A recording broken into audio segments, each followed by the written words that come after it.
Seeing Lucifer's Smile, a short horror story. Written by Stories from the Attic. Narrated by Mcconnell. I can honestly say that, to start with, it was more from disbelief than concern that I decided to go looking for Joe.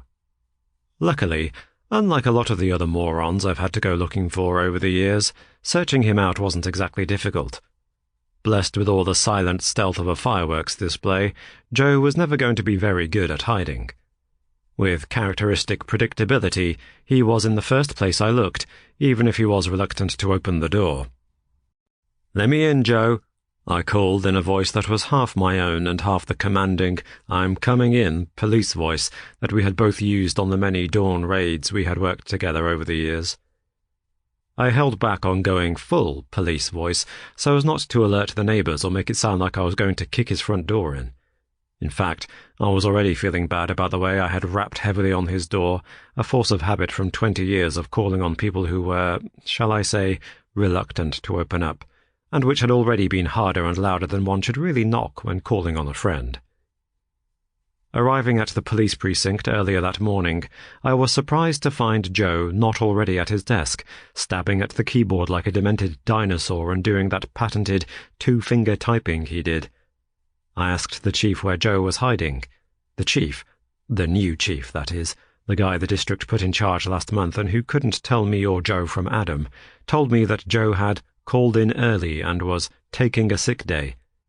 At first I thought he was extracting the urine, but the straight-lipped stare of blank confusion he met me with convinced me that he had no idea why I found that suggestion so funny. "Joe, a sick day?"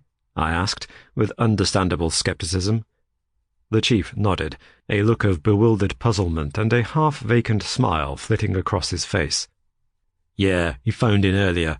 He sounded bloody awful on the phone.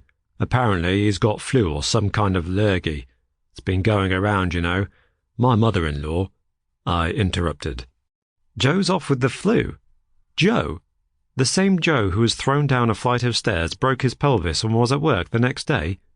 Joe who was shot in the shoulder and came back to the precinct, still bleeding, to file the paperwork on the idiot who shot him?